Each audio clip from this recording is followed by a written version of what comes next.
Bonsoir, bonjour les amis, ça dépend du moment où vous allez voir cette vidéo. Avec vous, Khalil El Bejaoui, je suis ravi de vous retrouver pour une nouvelle vidéo sur votre chaîne Foot Confidence.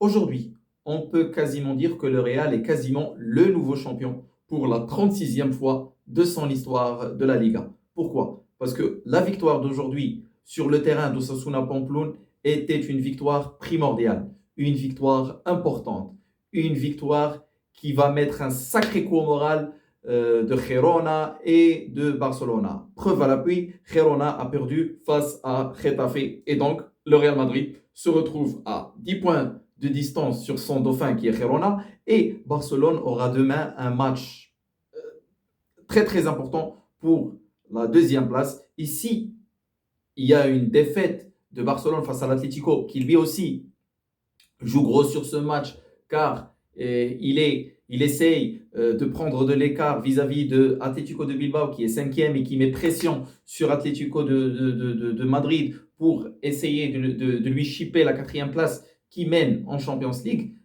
Donc le match de demain, ce sera un match important. Et tout résultat qui ne sera pas la victoire de Barcelone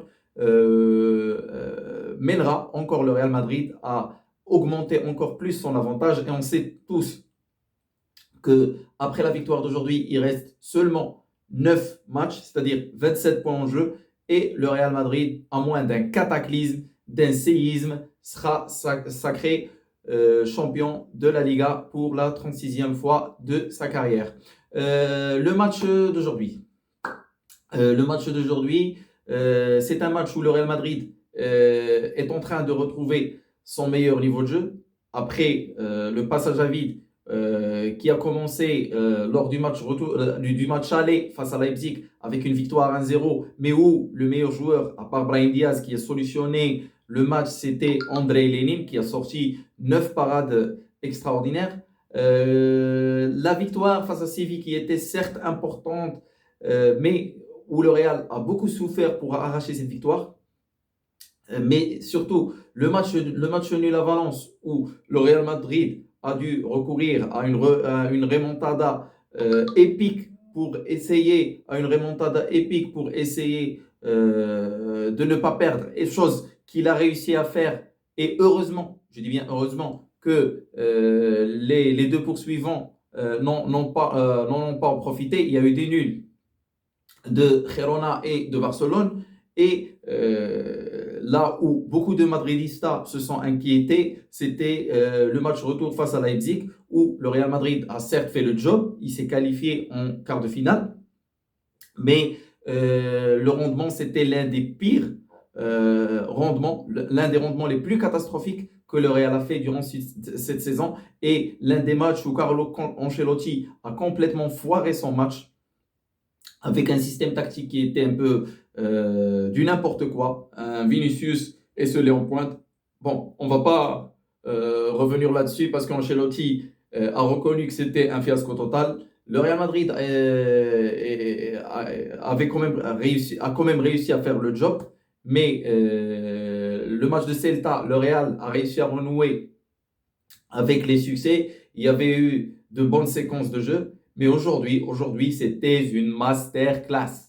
C'était une masterclass de la part de Carlo Ancelotti et des joueurs. Pour revenir sur le match, nous allons d'abord commencer par vérifier ou par revenir plutôt sur la composition et le dispositif avec lequel Carlo Ancelotti a commencé son match. C'était un système de 4-2-1-2 avec Andrei Lonin dans les cages, un axe central, Chouamini, Rudiger, un arrière droit, il y avait Carvajal, en arrière gauche, il y avait Mendy. Le bloc défensif, il a fait le job. Un Andrei Lonin qui prend de plus en plus d'ampleur, de plus en plus d'importance. Il accumule de la confiance. Il devient de plus en plus serein, de plus en plus important dans cet effectif du Real Madrid. Et franchement, s'il continue comme ça, il a de quoi devenir l'un des meilleurs gardiens au monde. au niveau de l'axe central. Masterclass de chapeau, monsieur Rudiger. Rudiger, vraiment, il représente les valeurs de ce club, les valeurs du Real Madrid. Un joueur qui se bat sur chaque ballon, un joueur agressif, un joueur qui mouille le maillot, comme on dit. Chapeau, monsieur Rudiger. Et encore, Rudiger, il est dans un état de confiance extraordinaire. Il commence à distiller des passes. Il a donné une passe à Vinicius. Il l'a quasiment laissé devant le gardien, mais Vinicius a raté. Et le quatrième but, le deuxième de Vinicius, bien sûr que la passe a été comptée à Valverde, mais la naissance de l'action, c'est encore une passe longue de monsieur Antonio Rudiger. Chapeau, monsieur Antonio Rudiger. Tchouaméni, il assure pour un milieu défensif qui a été reconverti en axe central. Il assure, rien à dire. Bravo, Tchouaméni. Dani Carvajal. Dani Carvajal, qu'est-ce qu'il faut dire sur ce grand monsieur, cette légende du club. Dani Carvajal, c'est un joueur qui apporte beaucoup au niveau offensif. Et bien sûr, grâce à ce que fait Ancelotti au niveau tactique, avec l'aide que lui apporte Fede Valverde, je pense qu'il a encore peut-être 1 ou 2 années à tirer au haut niveau. Et bravo, vraiment.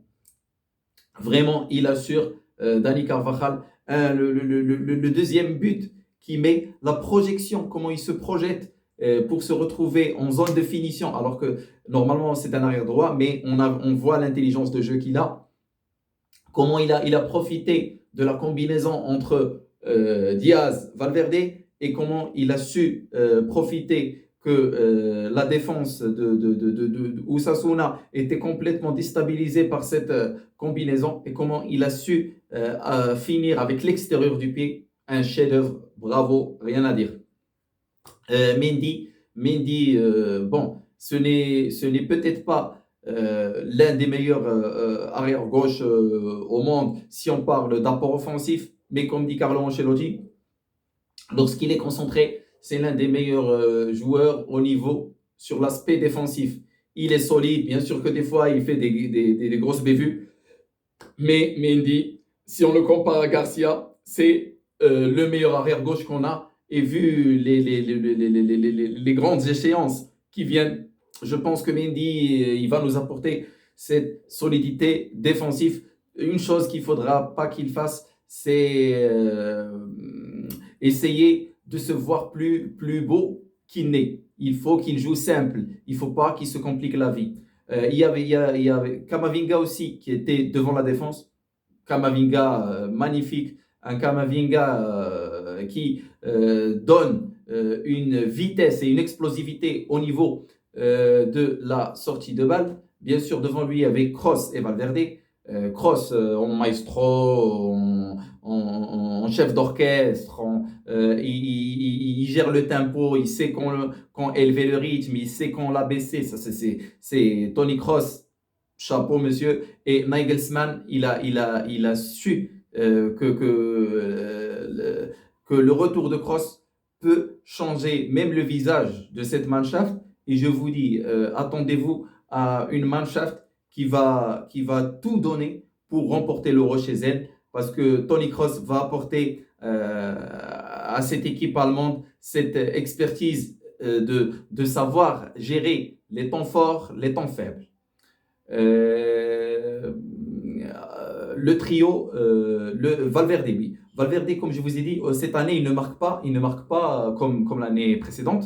Mais cette année, j'apprécie beaucoup plus le travail d'ombre qu'il accomplit parce que Carlo Ancelotti lui a demandé de se sacrifier beaucoup plus, d'apporter beaucoup plus au niveau défensif et notamment d'aider beaucoup plus Carvajal au niveau de ses tâches défensives. Et Fede Valverde, il apporte beaucoup plus au niveau de l'équilibre défensif, surtout lorsque l'équipe est portée vers l'attaque. Il est quelqu'un de généreux dans l'effort. Il participe aussi bien dans l'animation offensive lorsqu'il a l'espace de pouvoir de pouvoir exploser et aller vers l'avant. C'est un joueur exceptionnel. Le trio d'attaque, il y avait Brahim Diaz et qui alimentait Rodrigo et Vinicius. Brahim Diaz, vraiment, vraiment, pour un joueur qui n'était même pas remplaçant en début de saison, il est en train de faire une saison magnifique et une prestation magnifique. Brahim Diaz, il a marqué 9 buts, toutes compétitions confondues, 5 buts en Liga. Donc, c'est en 16 fois titulaire. Il est en train de démontrer que c'est l'un des joueurs qui va beaucoup compter dans cette fin de saison pour que le Real puisse arracher les titres et surtout avec les matchs qui viennent, notamment la double confrontation face à Manchester City avec un match au milieu face à Barcelone. Donc, Brahim Diaz, il affirme et il profite de chaque minute que lui donne Carlo Ancelotti, de chaque match. Il est en train de s'affirmer de plus en plus. Il est devenu le 12e meilleur joueur au niveau de temps de participation et il est en train de pousser fort. Et s'il continue sur cette lancée-là, il se peut qu'il passe même devant Rodrigo, qui, cette année-là, bien sûr qu'il a fait de bonnes prestations, mais cette année-là, il n'est pas au sommet de son art. Et pour finir, Vinicius Junior. Vinicius Junior. Vinicius Junior, qu'est-ce qu'on dit? Bon, à part à chaque fois où il pète un câble et qu'il prenne un carton jaune, et que ça, c'est quelque chose de catastrophique, quelque chose auquel il faut y remédier le plus rapidement possible, parce qu'on ne peut pas se permettre. On ne peut pas se permettre que Vinicius Junior, à chaque fois, il se prenne un carton jaune pour rien. Parce qu'aujourd'hui, qu'est-ce qu'il a encore fait? Il a protesté sur une faute sur laquelle personne n'avait protesté et il s'attire de nouveaux ennemis au niveau des arbitres.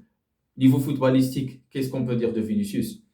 Il est en train de s'améliorer chaque fois. Il est en train de devenir plus dangereux au niveau de la finition. On a vu comment il a fini au niveau du premier but. Comment il a réussi à dribbler le gardien au niveau du premier but et à l'induire en erreur pour essayer pour finir tout en finesse, tout en douceur. Et sur le quatrième but aussi, comment il a donné comment il a donné un effet rétro à la balle pour qu'elle s'éloigne du gardien et de la défense. Ça, c'est des qualités innées, qui sont innées chez Vinicius. Mais rappelez-vous de Vinicius, comment il était lors des premières années. C'était quelqu'un qui faisait tout, mais qui échouait au niveau du dernier geste. Et là, aujourd'hui, il commence à devenir plus dangereux et il commence à devenir plus efficace au niveau de la finition. Et sur ça, il faut dire un grand merci, un grand chapeau, un grand gracias, un grand grazie, maestro Don Carlo Ancelotti. Donc, grosso modo, cette victoire est une victoire importante qui laisse le Real s'envoler vers le 36e sacre et encore plus important, qui permet au Real de faire le plein de confiance avant le match contre Manchester City. L'aller se jouera le 9 avril au Santiago Bernabéu et le retour se jouera le 16 avril à El Ittihad Stadium. Donc, c'était tout pour aujourd'hui. Partagez avec moi votre avis, même vos critiques, votre vision de match et n'oubliez pas quelques j'aime et partagez cette vidéo avec vos amis. Voilà, c'était tout pour ce soir. C'était Khalil El Bijawi. Je vous remercie de votre attention et à bientôt.